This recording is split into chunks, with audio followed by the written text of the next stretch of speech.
Hi everyone, welcome to episode number 19 of the High Frequency Podcast. Thanks to everyone who came and joined the High Frequency Party on the 16th of September at Ink Bar. It was awesome. The DJs were awesome. We all played fantastic sets, and I know that every single person in the room definitely looked like they were enjoying themselves. So thank you to everyone who joined us, and onwards and upwards to the next one. I'm really excited to bring this month's episode to you as the guest is arguably one of the most profound, longest standing DJs that New Zealand has to offer.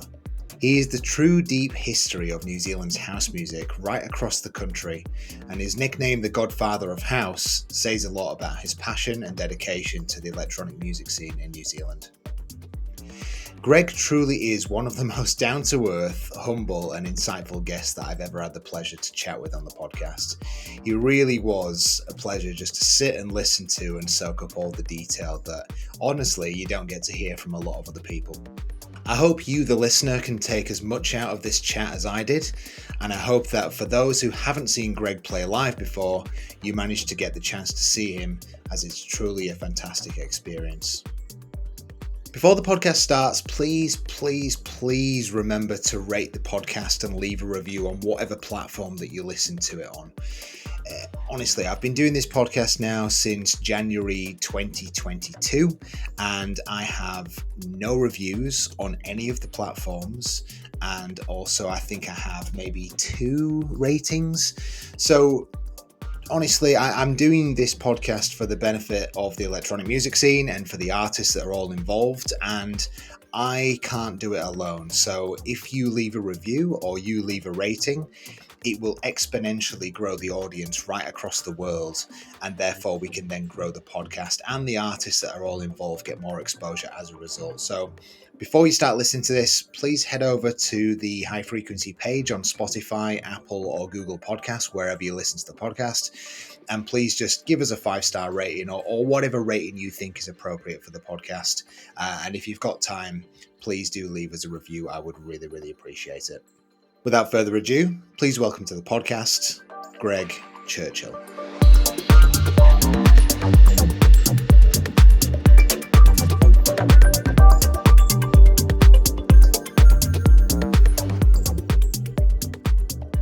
Okay, Greg Churchill, welcome to the High Frequency Podcast. Thanks for being here. Thanks for the invitation, Adam. Yeah. You've been a highly requested guest amongst the New Zealand electronic music scene, so I'm stoked to have you on. I really appreciate it. Oh, it's always nice to hear such things, I suppose. Yeah. Well, you are a bit of a veteran in the game, Greg. So, and you have got the nickname the Godfather of House. So, who gave you that nickname? Or did you give yourself that nickname? No, I didn't. And as I've said before, there's other people who can equally claim it. There doesn't have to be just one Godfather. There can be obviously many others. But I think it was Simon Grigg who used to own the Box, and he's a very successful record label manager. He was behind OMC.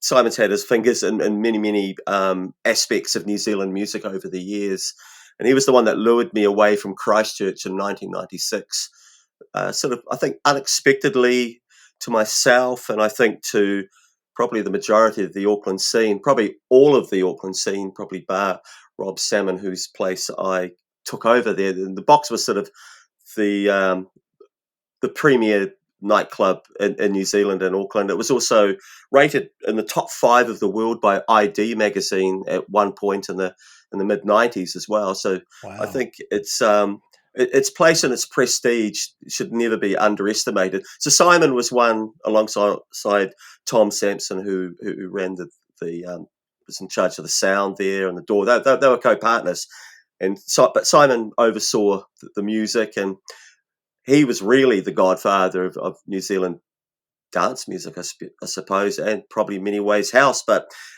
he called me, he just jokingly started to call me the Godfather one day, and as sort of uncomfortable as I initially may have felt about it, I've sort of grown to just like have a laugh with it and just enjoy it. And I suppose I've been there alongside Roger Perry.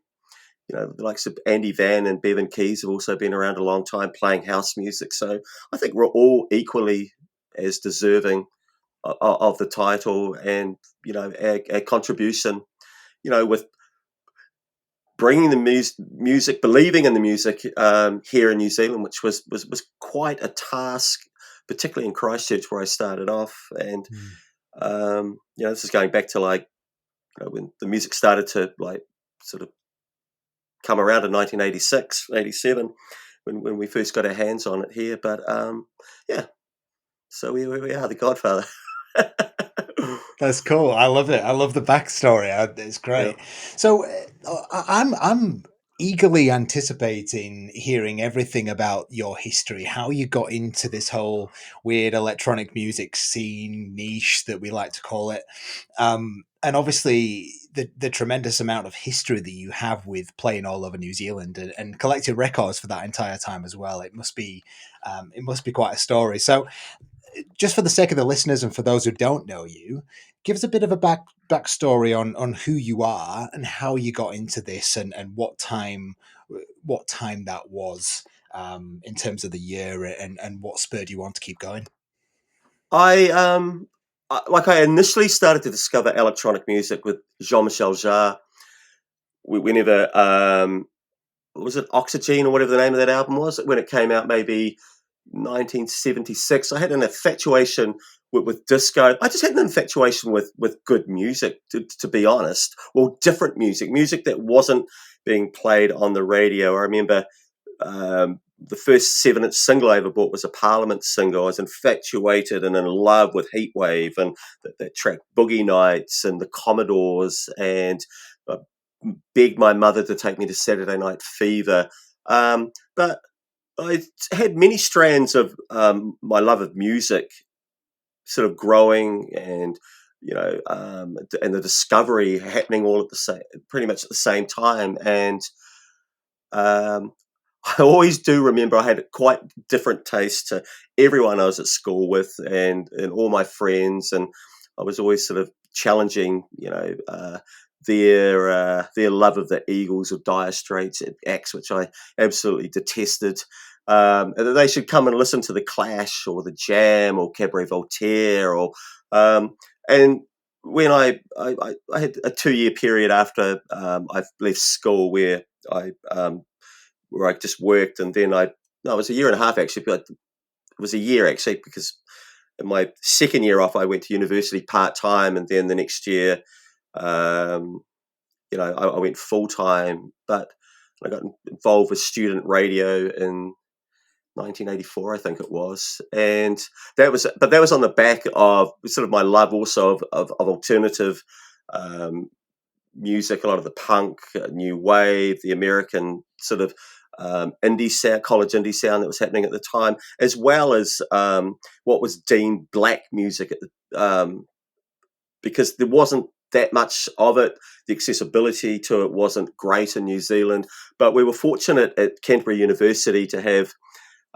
this Australian working at the university bookshop there called Tony Peake, and was probably bringing in, and Simon Griggle will probably back me up or attest to this, he was probably bringing in the best records into New Zealand, into that into this little section of the bookshop upstairs that he ran, and he would be introducing me to Fela Kuti, to King Sunny Ade, all this just Jamaican dub, early upsetters and Lee Perry. And my time at university wasn't spent well, but it was spent extremely well when I got involved with student radio, and I just started doing as many shows as they would give me. Um, my grades weren't great, but I sort of stuck around at university for about 6 years, and unsuccessfully didn't complete my master's in American politics because I just wanted to be DJing on the radio, and just all this music, all my money was spent. Student loans were spent on accumulating, the next record that I could buy, or that Tony would have at the bookshop. And on the Fridays, on the student radio, they had which was essentially a dance music show that ran from like 6 to 8 or 7 to 9 or something, and it was called the Black Music Show. And I just remember after being at RDU, which is the student station there, that Tony, who had the at the university bookshop who sold the records, he had started this. He had this nightclub, or this called Zanzibar, and so his time was preoccupied, with getting the bar going on a Friday night. And myself, Glenn McKinley, who who would end up DJing with in 1989, another friend of mine, Lindsay Davis. There might have been someone else as well. So we took over doing like this black music show on a Friday night, which was just essentially a dance music show that we would play. We could, play James Brown, we play African music, early hip hop, anything that was just kind of funky that we deemed, a certain ratio. There was just so much music that was just fell under that umbrella, whether it was from black artists, so to speak. And at the same time, because Tony couldn't do the radio show, he was starting this amazing club called Zanzibar. Strangely enough, there was a Zanzibar also in Auckland, which Peter Ehrlich was. He had started that, and then he had a friendship with a guy called John McCarthy, I think it was, to start one in Christchurch. So just everything was just like gelling and just creating this foundation for me, because this is really the first time I'd been to a nightclub that had that it actually wowed me, that it just made me go, this is what I want to do in the weekends. I just want to go out and dance and hear this music. I don't even know if Tony was beat mixing or how the music got played, but it just, I would go there 3 nights a week. I'd take 2 or 3 T-shirts with me.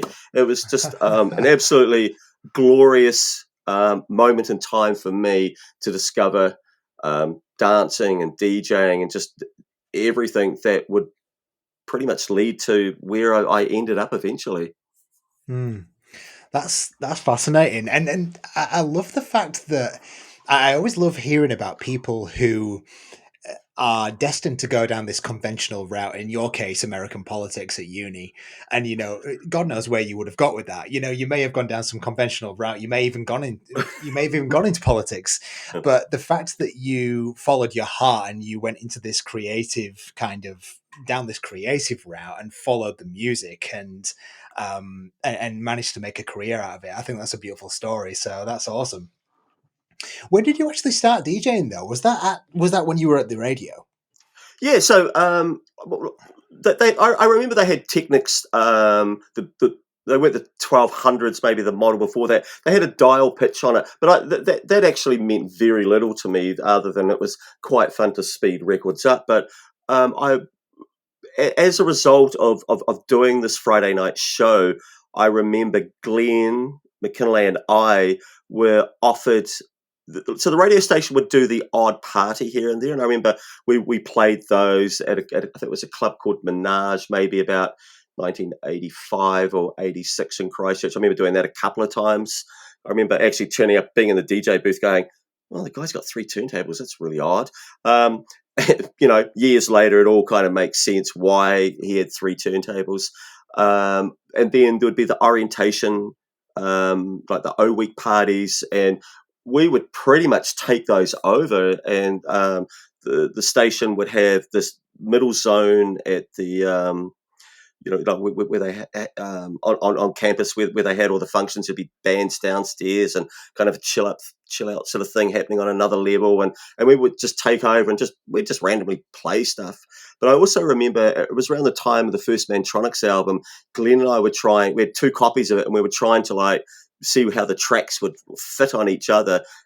We thought it sounded great. It probably just sounded like an absolute chaotic mess. But I do remember just thinking, oh, how can we, we've got 2 turntables, let's get it all going together, and just, with just sort of sounds and craziness and beats just randomly just all over the place. But I think it sounded fun to us. I remember us dancing around and laughing and having a great time with it. And,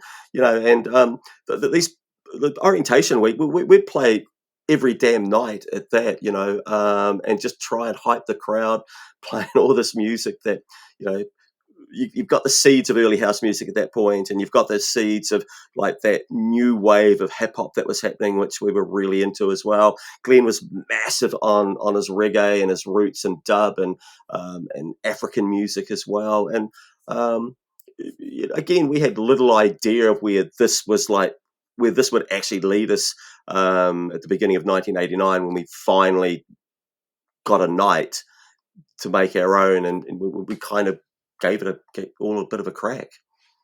So obviously we know that the early house music had a lot of influence from that kind of African music style.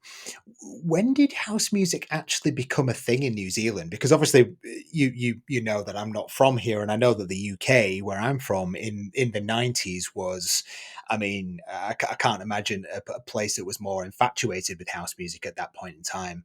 And I know that that spread out across Europe as well. And it originally obviously came from America.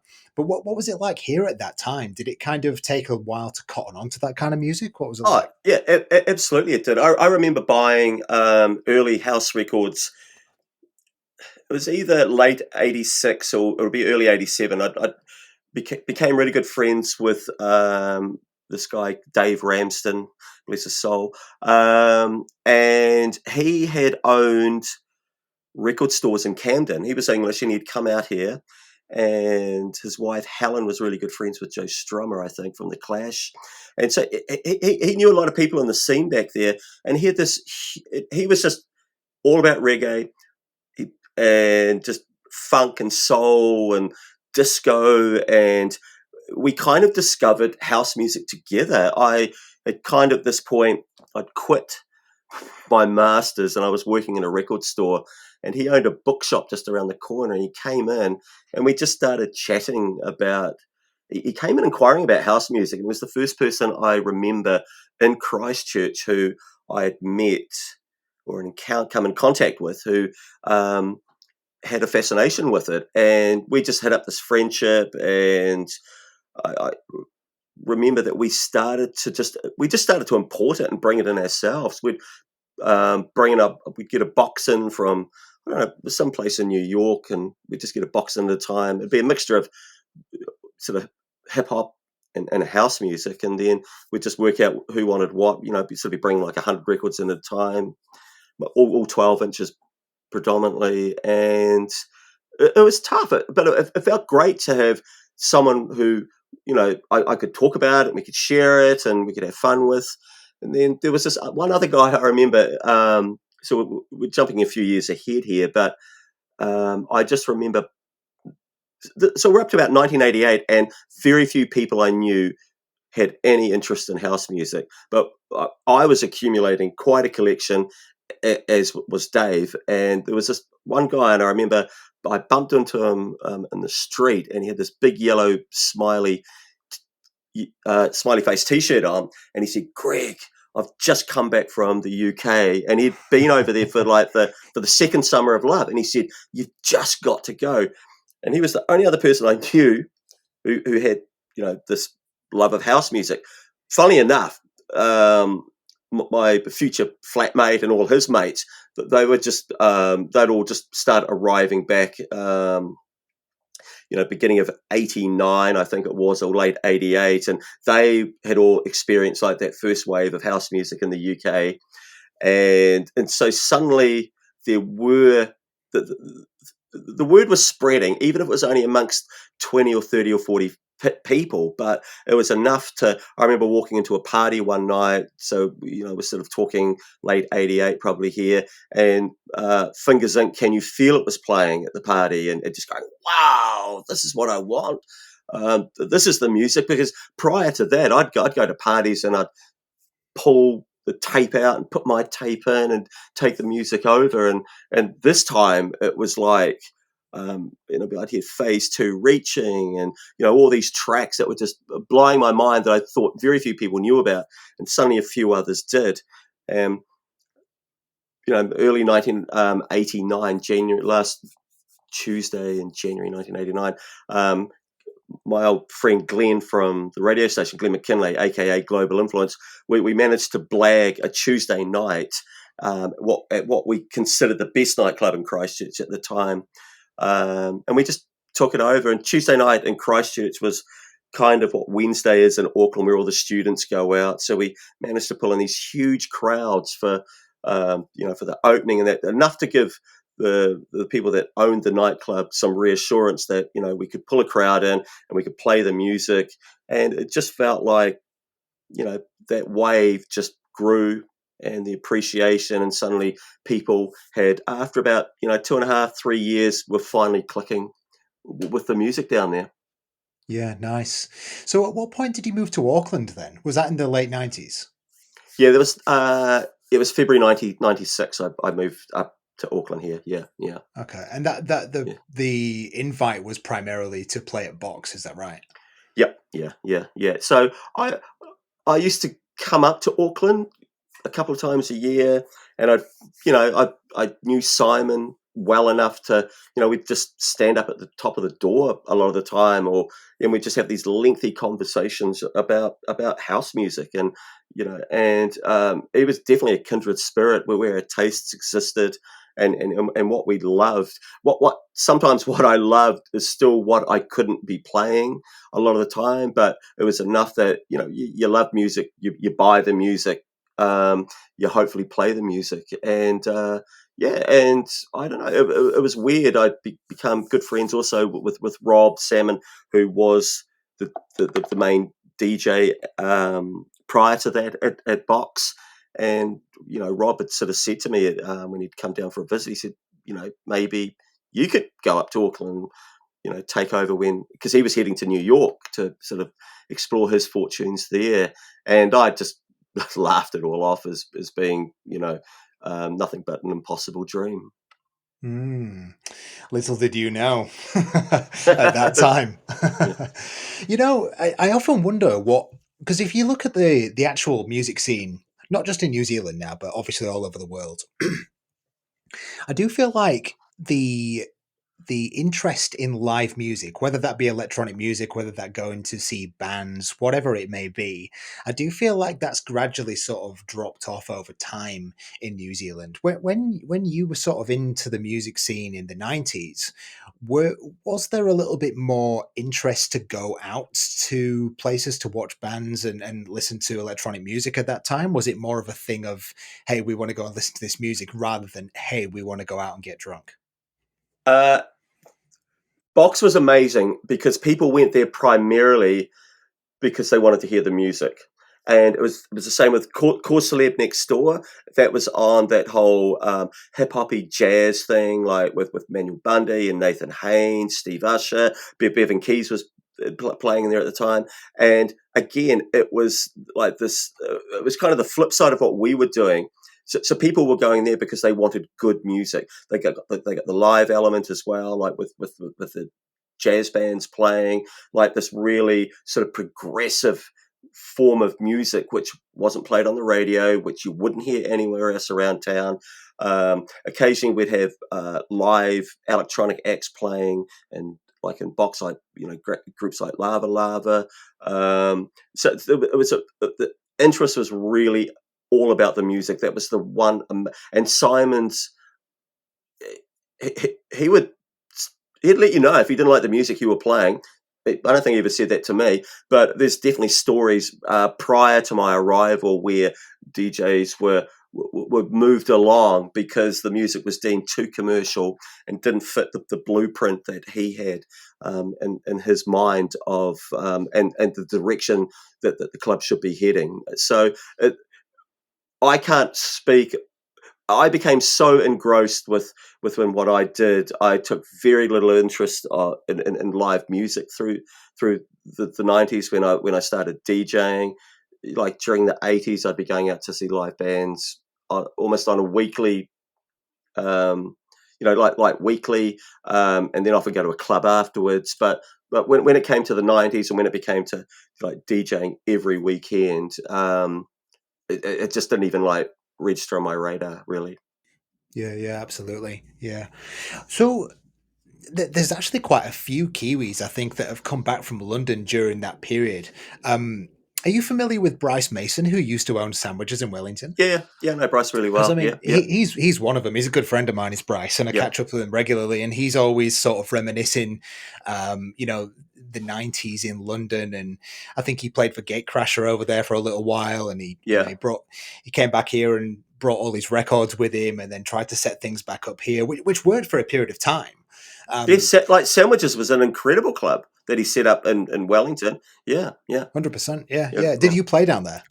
Yeah, many times. Yeah, yeah, Yeah, yeah. I yeah. played a couple of times because I was actually a resident at Mayor round the corner. If you were familiar with that place, it was a worse version of Sandwiches. Don't get me wrong, Right. but Yeah.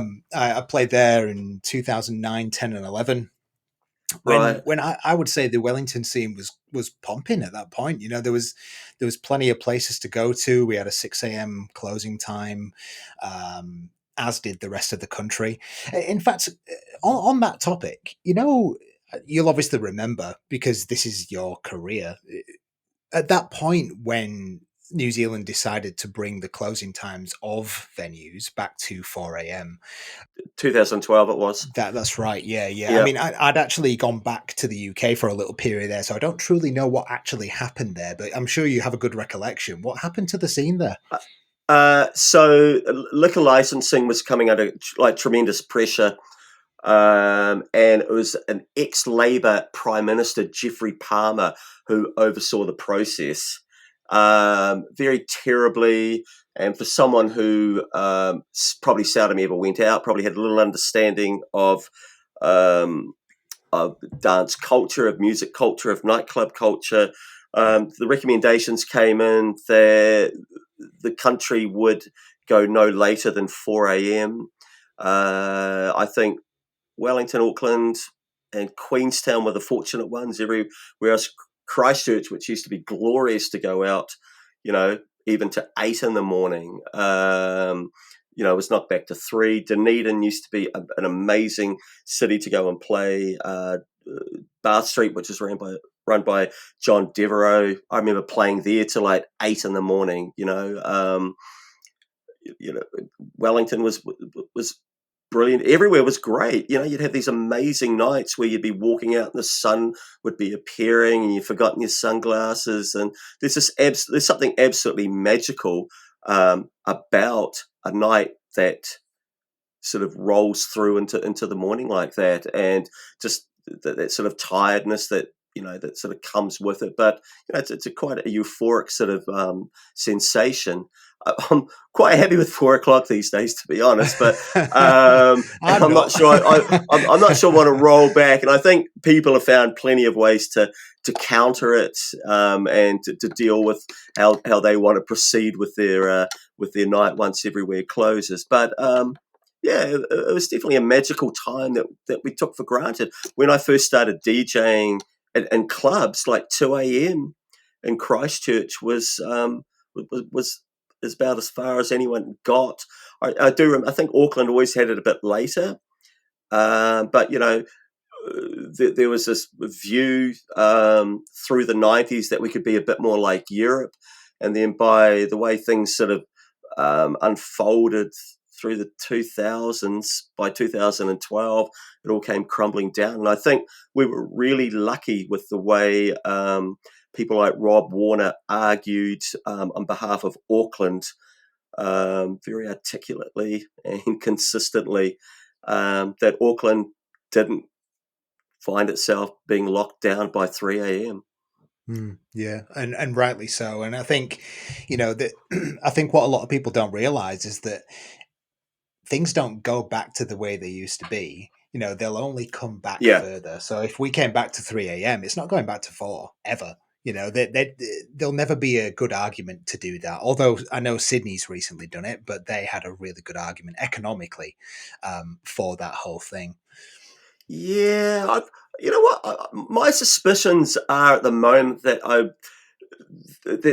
there are mumblings that there is going to be a review, and it's been 11 years, so they're well within their rights, I suppose. It's the way the police pushed back at the time And I think their arguments will not hold up anymore. How it's better for clubs and the scene if people can just ease their way out, rather, throughout the night into the morning, rather than just chaotically all be thrown out on the street at once. I wouldn't be surprised if we do go back to 5 a.m. at some point within the next 5 years. Interesting perspective, because I'm not going to be playing to 5 a.m. though. Yeah. There's no way.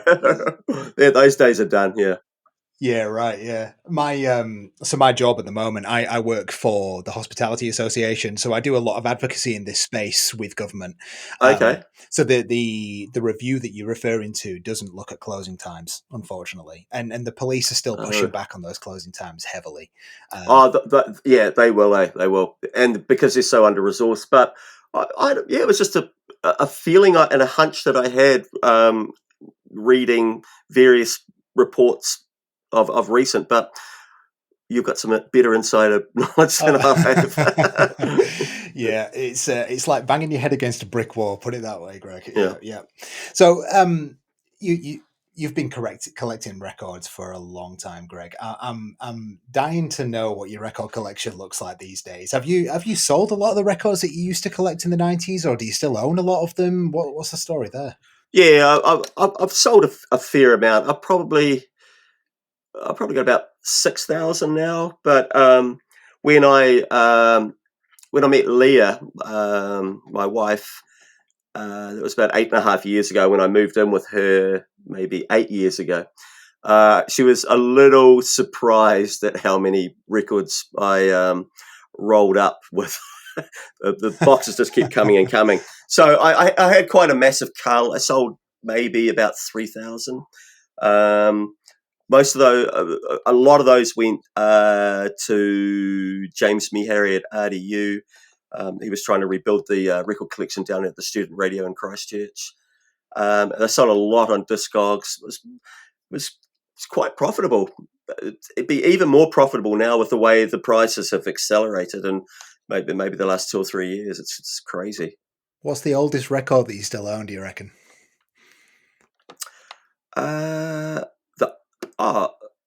I've got like an original Love Supreme by John Coltrane there, so that's like the 50s. 50s, wow. Yeah, and I've still got, like, I had a huge jazz collection. I sold a lot of that before I actually went to the UK in 1989. I kept quite a few Sonny Rollins and Miles Davis. So I'd probably say that some of those records from the 50s would be the oldest. I've still got lots of original disco tracks from the 80s as well. That's I'd never get rid of them. It's not worth the effort, and just the nostalgia associated with those records is just unreplaceable. That's the thing, isn't it? Like this, you don't realize how much nostalgia comes with collecting something like records, and the sense, the thing that it makes you feel when you listen to it as well. The place that it takes you back to is you can't just buy that feeling. Yeah. Yeah, you only really have to look at the cover. that brings enough of a sense of nostalgia sometimes, because you can just immediately hear that track in your head. I can anyway. It's and it does. It really can transport you to a point in time that we know we'll never achieve or revisit again. But I suppose for that sort of flash, that moment in your head, it's good enough. So are you still buying records, or are you just digital?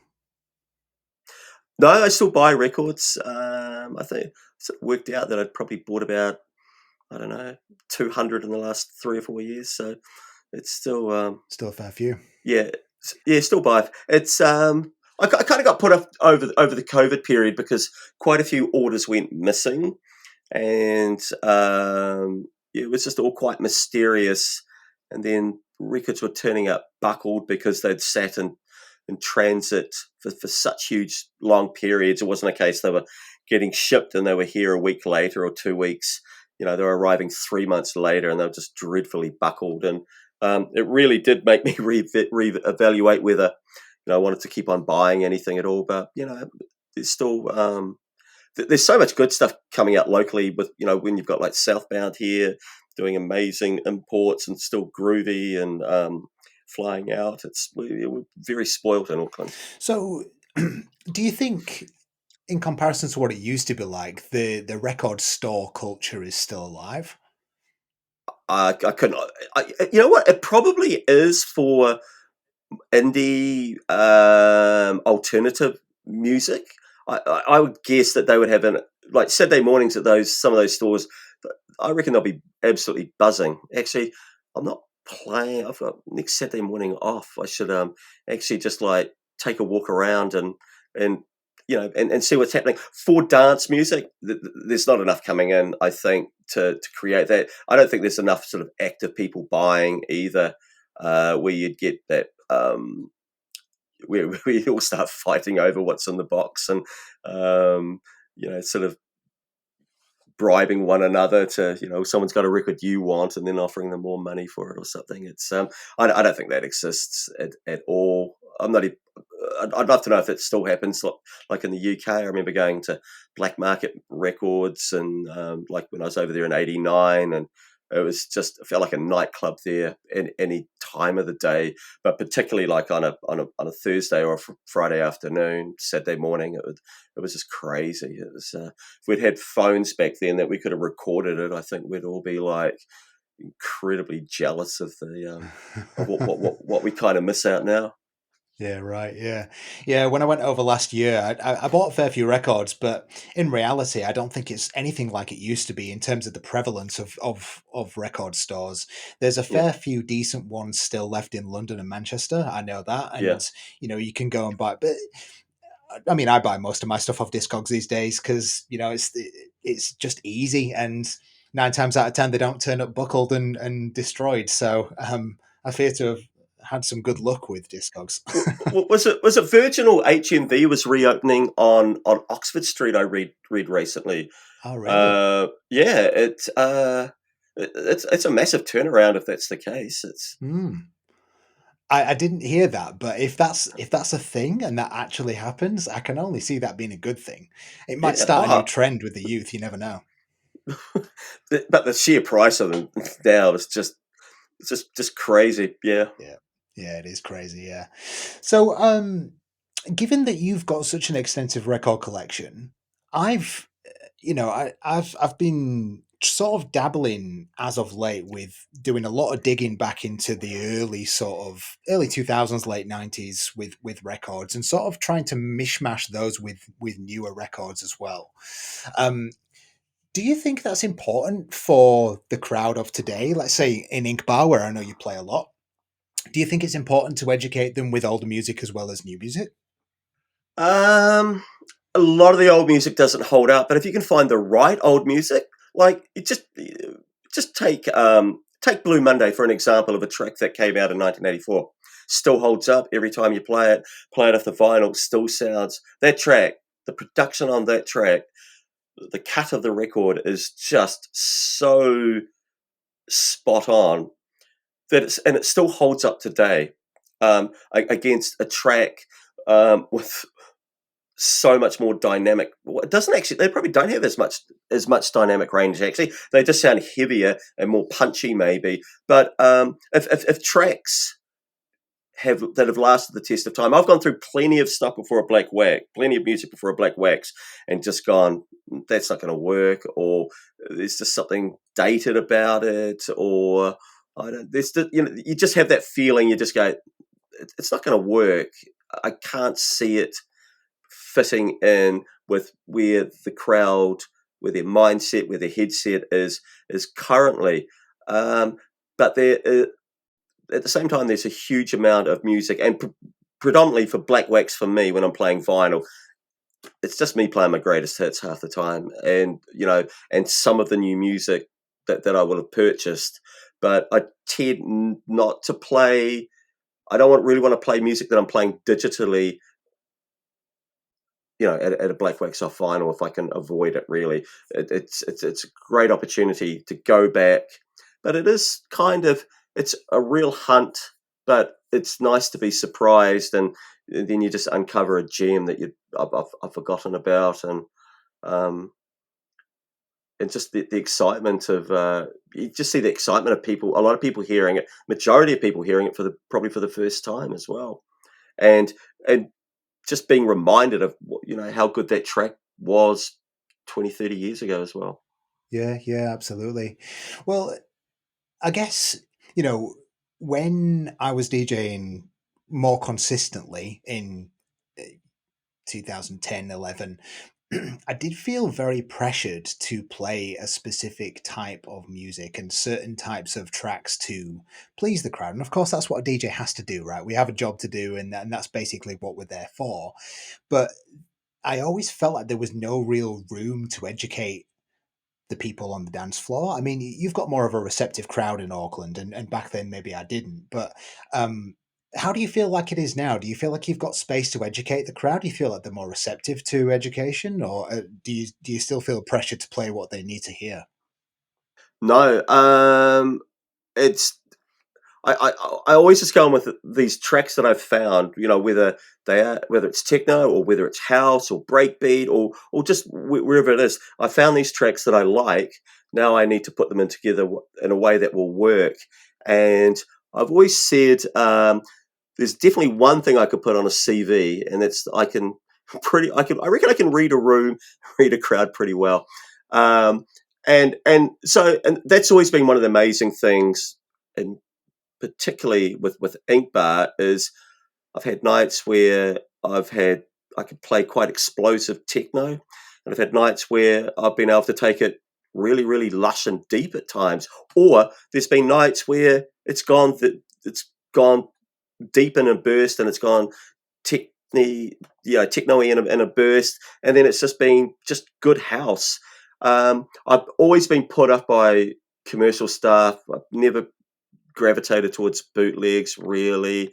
Um, like I hear other people playing stuff and it's big. It's always kind of put me off playing those tracks, and I've always tried to definitely do my own thing.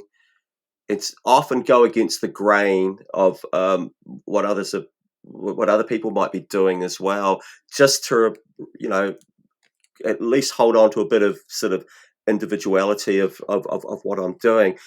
It might sound that way. It might sound like that to me. To other people, it may not at all. I don't know, but it's just all from the records I can collect that I collect.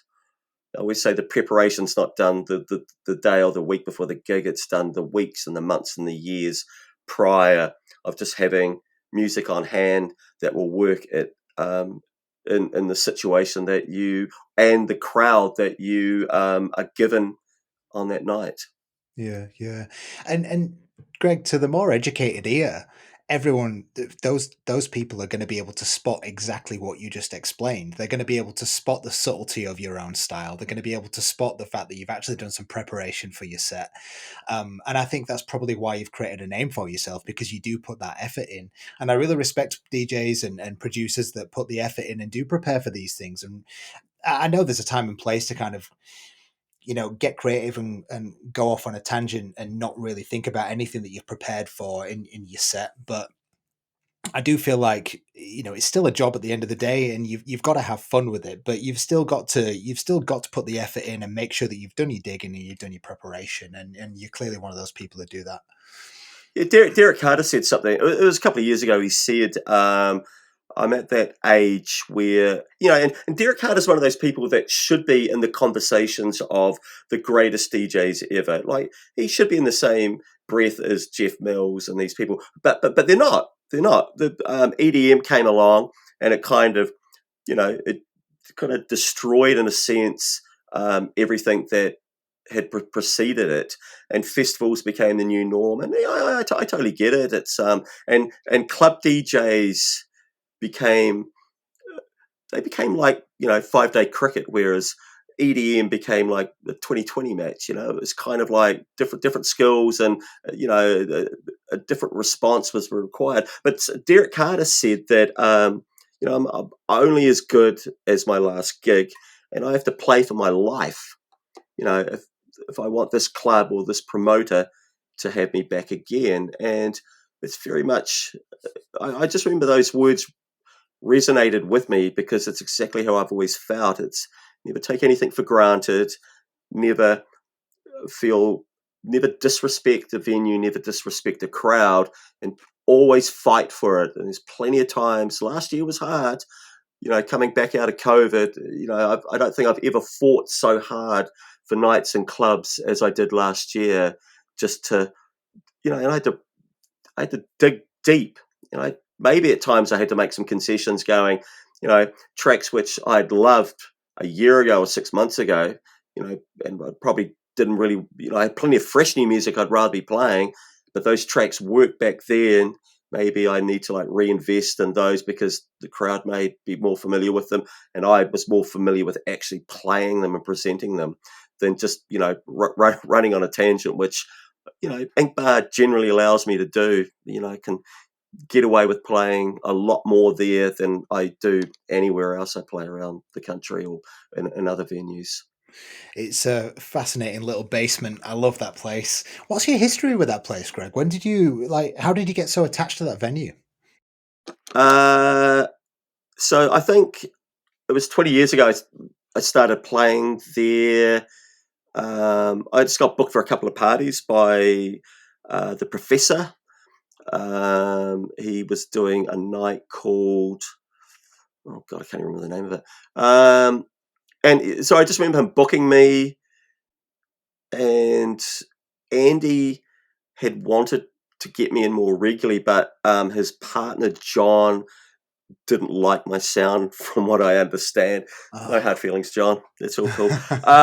And yeah, and I don't know. It just kind of clicked, and then I just remember about midway through 2003, I found all my invoices and receipts quite a while back, and I just seemed to start playing, every second week, and then it became every week, and it always became a Friday that I was booked, because I was just always playing out of town on a Saturday, and it just one year rolled into another, and here I am, 20 years later, having surpassed 1,000 gigs down at Ink Bar. How was the night? Because you obviously recently just played all night for the celebration of that. So how was it? It was amazing. It was everything I could have hoped. It was it just fired right from the first track. It was just packed, maybe too packed. It was.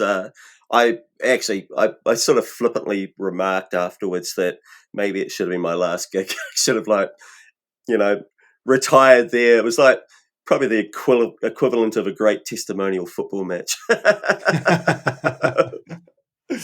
Yeah, I wish I could have been there. Obviously, being based down in Wellington, sometimes I find it so hard to, see all these gigs happening in Auckland and then not actually be able to support them and attend them as easily. It's a flight or a 9-hour drive. It just makes it quite difficult. So you don't want to do the 9-hour I'm pleased to hear that it went well. Yeah. Yeah, that's awesome. That's great. So you've got your own night at Ink Bar called Black Wax, is that right? That's the vinyl night that Andy Van and I started. I don't know, it was about 7-8 years ago, and we've had a few other the guest DJ, but we've settled on Azza as the third DJ. He buys heaps of new music, and that's predominantly what he plays. His sets are all the latest stuff, and so God, I've forgotten even how many we've done. We've done 20, probably even more than 20. I don't know. No, way more than 20. But they were difficult to start with. There was a lot of, because vinyl hadn't been played down there for so long. There was a lot of fine tuning, but they run pretty much pretty flawlessly now. And as I said earlier, it's just a great excuse for me to dig out a whole bunch of old favorites and do Greg's greatest hits. I actually met Andy at my last high frequency party at Ink Bar. He came through the door at 3 o'clock in the morning, introduced himself, and it was, he's a good guy. He's a good guy. Oh, I'm just going to say, yeah, he's wonderful, and he's like, when it comes to DJs who can roll a mix all night, man, very few can touch him. Yeah, he's awesome. Yeah. Yeah, he sounds like a cool guy. I'm yet to see him play, so I'm looking forward to that. Oh, do it, do it. Yeah, he's fantastic. Yeah, yeah. We took some decks into Inkbar last time we played there because I only on the day did I realize that Andy didn't have vinyl decks at Inkbar. He only had CDJs, so we actually had to bring some in on the day. And I bet, they'd I been bet, I bet, I bet they were there. oh, really? They'd have been locked away. I know where they're locked away. Ah, Well, Andy brings his own decks in because he knows how well how well they've been maintained and calibrated. But 2 years ago, we had the deck set up every night with 2 to 3 CDJs because I would often just take a couple of old bits of vinyl and that I didn't have on that weren't digitally available or anything. And but I do know exactly they'll be in the booze cabinet. I found it quite almost like the space wasn't big enough to have that all set up at one go. Do you find that when you're playing there? It's a little tight in that left hand corner. You kind of got to be careful how you're waving your arm around sometimes. But That's right. Yeah. I'm really used to it. I sometimes turn up and everything's been jammed way too far down to the left, and I just maneuver everything back a little bit more towards the bar, just to just to create a little bit more space. But it's really the only place the booth can be in there, and it really is a magical spot when that place is humming. There's very, very few places I've ever played that can beat it. It's you're right there. You're looking directly at people. They can see you, the facial expressions, their joy. Whether they're gurning or not, or whatever's going on. It's just there's something also about being at eye level and not being even a step or two above people that you can't see the holes. Like the higher you get, the more you can start to peer down at the holes in the dance floor. You don't think it's as spacious, but when you're right at everyone's eye level, it just can never be beaten. I think. Bar Street in Dunedin used to be like that. You were just exactly at eye level, and that place was magic. It would be just full of like 300 students till 6 to 8 in the morning. It was, and you had no monitor. You played off the PA because the sound was just right there. You didn't need anything else. Yeah. Yeah, I completely agree with you, Greg. I think there's something really special about being at eye level with the crowd and being so close to them as well, because you can have that kind of connection with them where you're not the DJ anymore. You're just someone on the dance floor too. And you're just sort of playing exactly what you think the room want to hear. And it's almost like you're just participating in the party. So I completely agree with you. Those smaller gigs, where it's a little bit more intimate, I just think it's got so much more of a memorable feel to it. And yeah, I'm sure you agree. Yeah, I played to 20,000 people in Sydney, and it was the most lonely experience of my life. Just being up there, not really unable to connect. It was a short 45-minute set. It just was one of those situations you play, you finish, and you just want to go back to your hotel. It was soulless. You don't have time. You can't afford to make mistakes. Um, you always feel like at Ink, you've got a load of time to make decisions, to mix. If you make a mistake, it feels like you can correct it or change the direction pretty easily as well. The crowd is just, they're not going to run away No. quickly. No, I agree. Especially not at 3 o'clock in the morning. There's nowhere else to go. I do want to touch on one more topic as well, Greg. Because everyone knows you for DJing, but I don't think many people know you for your production ability. Which, to be honest with you, until I did a bit of research on you, I didn't realize you actually produced. So, have you? How long have you been producing, and have you released anything? Yeah, at least tons. My wife Leah was actually amazed when she went through what I'd released one day, and I've done over 200 remixes and releases. Wow, that's incredible. So I was really fortunate 20 years ago that I met Darren Emerson, who was part of Underworld, and he signed me to his label Underwater. And I ended up having a top 100, actual UK pop chart hit with my first release with him. Wow, that's You know, awesome. yeah, and everything just kind of exploded from that. Where I did stuff for Ministry of Sound and Tool Room and Azuli and oh god, Kraft and great stuff out of Germany, and man, it just just offers just keep were just like pouring in, and yeah, I don't want to go into too much detail, but I kind of lost my studio 10 years ago. It was 9 years ago. Kind of lost my mojo at the same time. And I only recently, kind of on the back of what Leah, my wife, she started producing, and it's kind of spurred me on to, to get back into it. And I've sort of rediscovered the bug and the vibe again. And it's quite exhilarating. I'd forgotten just how amazing it is to finish some music or to take that track and give it a bit of a run at Ink Bar and think, wow, that's I've just made that this week, and it's I think a lot of people probably aren't aware because I've been deathly quiet for so long after being, I suppose, pretty prolific for a good 10-12 year period there where so sort of rolling out remixes one a week and originals, but sort of quite on the regular. And I actually was going through a whole lot of Pete Tong shows from the early 2000s and found many of my tracks that he had played as well. It felt good to rediscover those, to know that I'd sort of like managed a degree of personal success that I felt proud of, and I'm kind of feeling very similar with what I've been making quietly away, for the last 6 months here at home. Nice. That's amazing, Greg. I actually had no idea that you'd released so much music, and I had no idea that you'd had so many big releases, with bigger labels, which is amazing. And I agree with you as well. I think, the last time I played at Inc., I actually managed to test out maybe two or three of my own, actually probably more than that, maybe three or four of my own tracks that are unreleased. But Nice. seeing people react to those tracks, knowing that you've created that and then it actually Yeah. works in the room, there's no better feeling than that, right?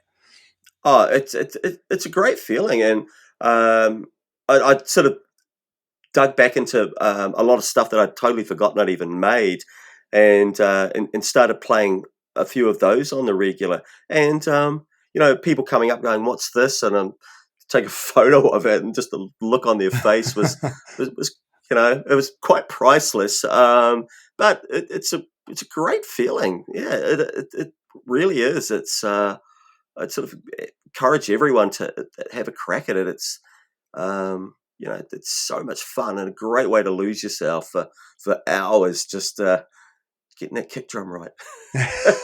Or the snare. Or the snare, yeah. Oh Is my it going to be god. sharp or is it going to be muted? Yeah, Uh, yeah. what are you using at the moment? Are you just using software based stuff, or are you using any hardware, or? No, if I flick the camera around, I've got quite a bit of hardware still, but I don't use it at all. It's I've kind of owned pretty much every decent hardware unit over the years, but I actually found once. So I work in Logic, and there was a time around Logic 7 or Logic 8 when it got really good, and I just did everything in the box. And with the way they're making plugins now and the emulations, like having had this like almost a 10-year break and going back and comparing the software from you know 2013 with what they're doing in 2023, they're on the verge of like total emulation of hardware at some point in the next maybe 5 years. I'm at a guess. They're getting pretty close with some of it. Look, with Acoustica Audio out of Italy, particularly, what they're doing. And as computers become, more powerful, able to, with greater processing at maybe 96 kilohertz and above, I don't know what the future of hardware will be. Having said that, if I had the money, I'd be out buying a Manly unit or a Pultec or something anyway. Yeah. Yeah, right. I agree with you though. I think that like I have a subscription to the Slate Digital bundle, which it emulates all the old compressors and the mixing desks, and I think it's just absolutely incredible how they've managed to do that. And I've said it on this podcast a couple of times before. I mean, I use Ableton, and if you use something like Logic or Ableton these days, you actually don't need anything else because it has everything you need to make music. But I must admit though, when I did start buying hardware, I realized how much more fun it can be rather than just clicking a mouse button. Oh, absolutely. Yeah.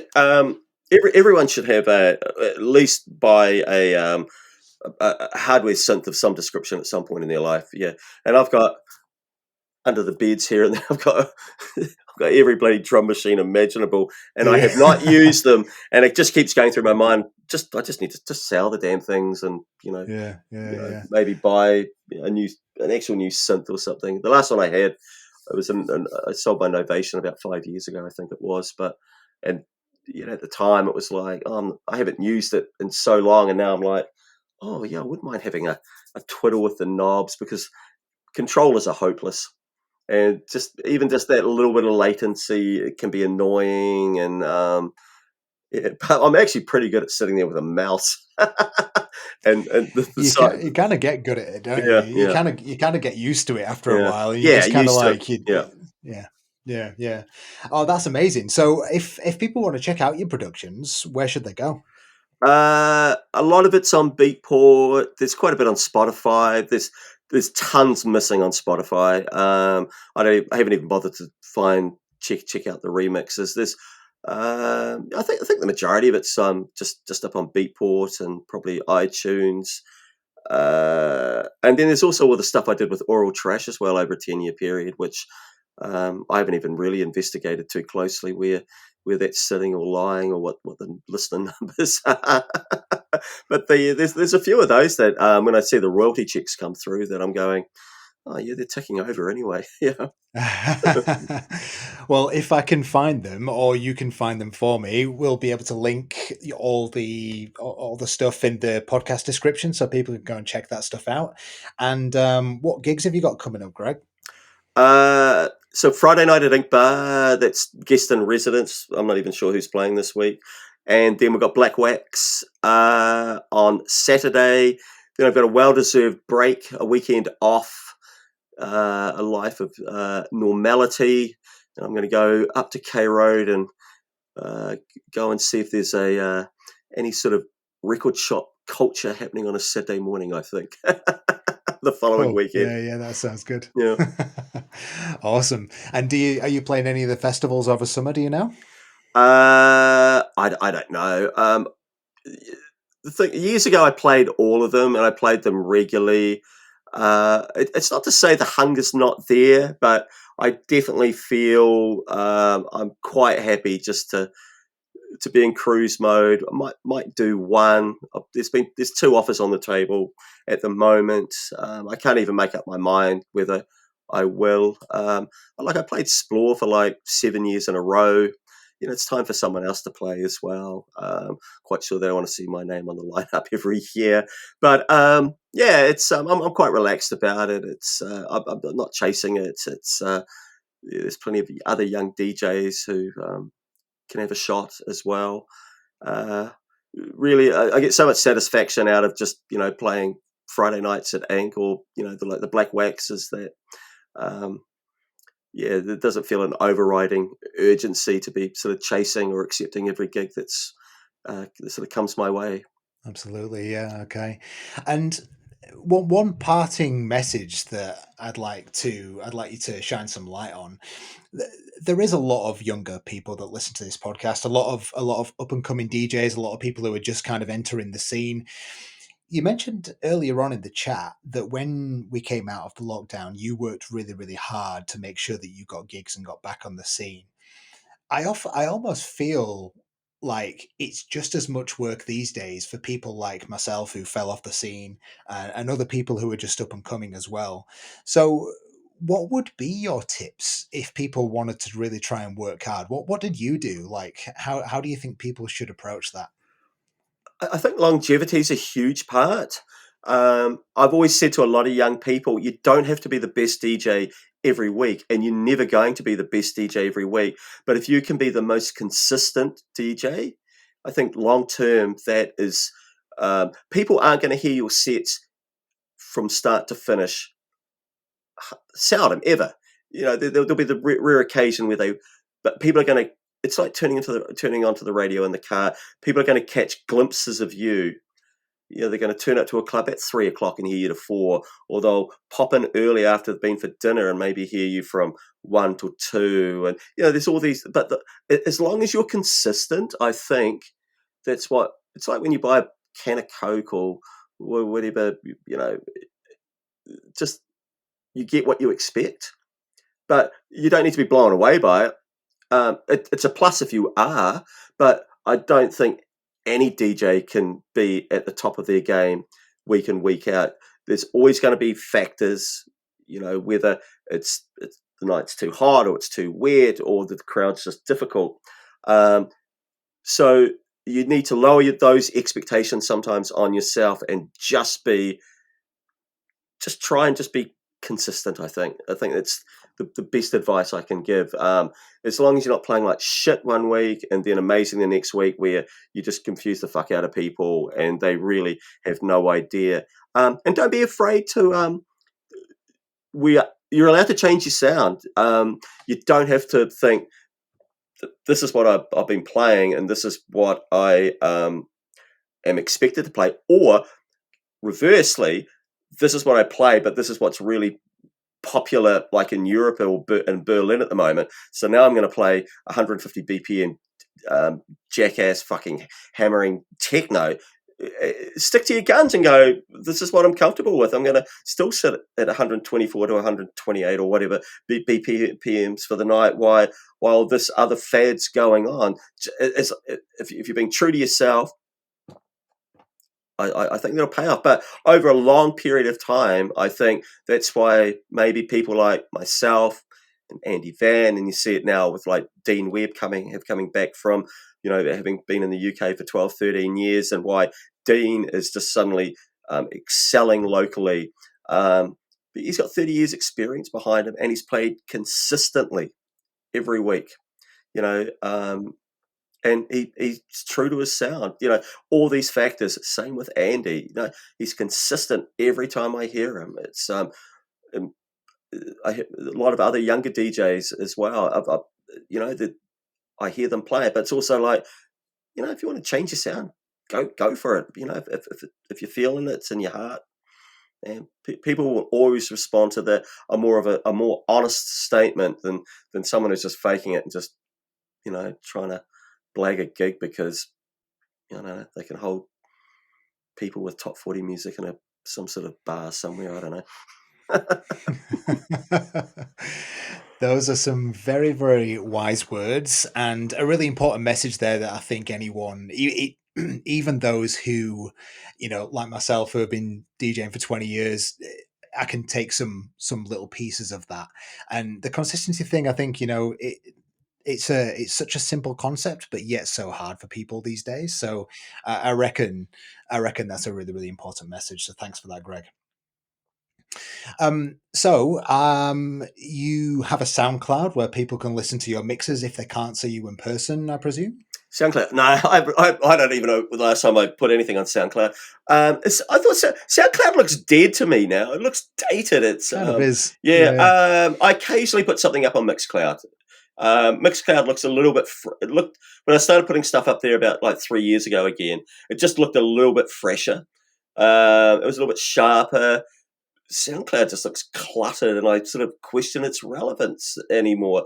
But I'm absolutely hopeless at doing mixes and putting stuff up, and and I definitely seldom ever record my sets.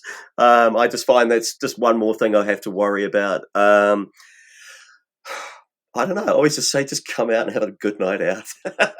Absolutely, Yeah. absolutely. So if you can go see Greg in person, please do. But otherwise, And I if will, you, I will, yeah, I'll hassle him for a mix that he's done in the past, and then I can try and link it. So, cool. Okay. Well, thanks very much, Greg. I really appreciate your time. This has been a fascinating chat. I've really, really enjoyed it. It's been great to hear about your thank you. history and everything. And yeah, check Greg out at Ink Bar for one of his Black Wax nights, or get some residence. Yeah, And yeah, we'll catch you on the next episode. Thank you, Adam. Thank you. That's great. Great talking.